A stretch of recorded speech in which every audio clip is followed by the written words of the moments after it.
Coffin বন্দি হয়ে ফিরল বাঙালি শ্রমিকের দেহ।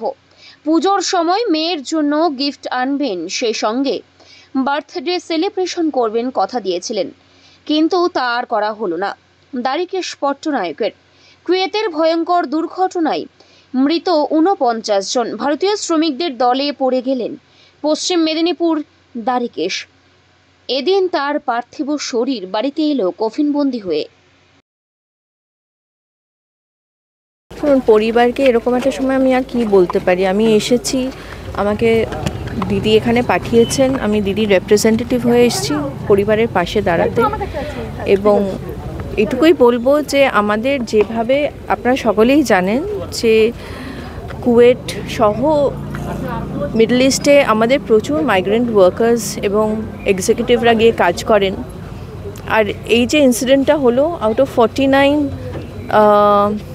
যারা ওখানে ট্র্যাপড হয়েছিল, 45 ইন্ডিয়ানস তারা এই ইনসিডেন্টটাতে প্রাণ হারিয়েছেন।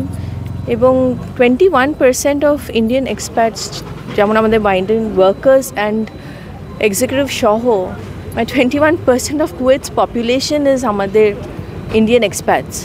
সেখানে এই যে ডিপ্লোরেবল একটা লিভিং কন্ডিশনে যেভাবে এনাদেরকে যারা হায়ার করে নিয়ে যান তারা রাখেন, এবং অনেক বছর ধরে আমরা শুনে আসছি যে আমাদের মাইগ্রেন্ট ওয়ার্কার্সদের প্রতি যে ডিসক্রিমিনেশন করা হচ্ছে, যেভাবে এক্সপ্লয়টেশন করা হচ্ছে। হিউম্যান রাইটসের মেনি অর্গানাইজেশন অলরেডি কিন্তু এটা নিয়ে সরব হয়েছেন অনেক বছর ধরে।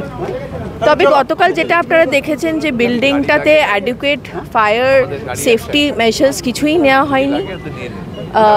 ছাদের দরজা বন্ধ ছিল, লকড ছিল, যার ফলে যারা ছাদে যেতে চেয়েছিল সেই সময় তারা যেতে পারেনি, এবং তারা সবাই ট্র্যাপড হয়ে সাফোকেটেড হয়েই বেশিরভাগ আমাদের সবাই they lost their lives. It's such a tragic incident. বা মানে 2 ডজন গ্যাস সিলিন্ডার নিচে কিচেনে রাখা ছিল, সেখান থেকেই হয়তো উৎসটা সবাই মনে করছে। এবং তার সাথে সাথে এই যে ঘরগুলোতে বিভিন্ন কম্পার্টমেন্টস করা হয়েছে তাদেরকে রাখার জন্য, সেগুলোও কিন্তু সবই like not so fire friendly products দিয়ে, প্লাস্টিক দিয়ে, কাগজ দিয়ে ইত্যাদি দিয়ে যে পার্টিশনস করে রাখা হতো ওয়ার্কার্সদের। It's really very sad. আর এরা সবাই মানে ফ্যামিলির থেকে দূরে থাকেন, পরিবারকে যাতে সুন্দর করে রাখতে পারেন তারা এখানে দেশে, যাতে নিজেদের পরিবারের সবাই সুরক্ষিত থাকে, ভালো থাকে, সুস্থ থাকে, সেই জন্য এনারা দিন রাত এক করে বিদেশে গিয়ে তারা কাজ করছেন। না, অত্যন্ত দুর্ভাগ্যজনক এবং দুঃখজনক ঘটনা।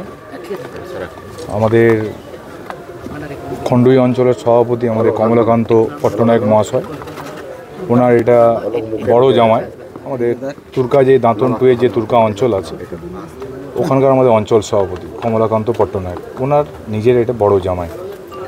তো এই ঘটনা যেদিন ঘটে তার পরদিনই আমরা নবান্নেতে যোগাযোগ করেছিলাম, এবং সেই কথা মতো আজকে আমাদের পশ্চিমবঙ্গ সরকারের ভারপ্রাপ্ত মন্ত্রী সুজিত বসু এয়ারপোর্টে ছিলেন। দাঁতন টুয়ের যিনি বিডিও তিনি ওখানে উপস্থিত ছিলেন। তারা ওনার মৃতদেহটি রিসিভ করেন, এবং আমাদের কমলাবাবুর ছেলে সায়ন্তনও গেছিল ওখানে।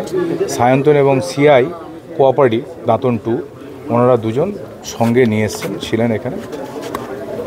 নতুন করে এখানে তো অন্য কোনো বিষয় নেই, শুধু এটুকুই বলবো যে ওনার মিসেস আছেন, ওনার বাচ্চা মেয়ে আছেন, এবারে এইচএস দিয়েছিল।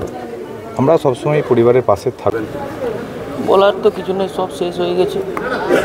জামাইবাবু চলে গেছেন, আমার এটা পিতৃহীন হয়ে পড়লো আমার ভাগ্নিটা। আমার দিদি স্বামী হারা হয়ে পড়লেন। তো যতটা পারবো আমি তার মামা হয়ে সারা জীবনই তার সঙ্গে থাকবো, আমি এইটুকু বলি।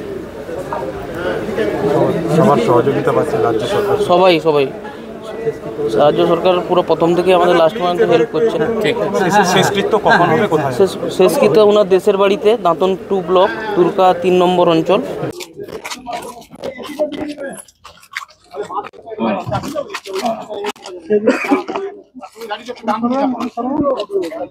ব্যুরো রিপোর্ট, এখন সংবাদ।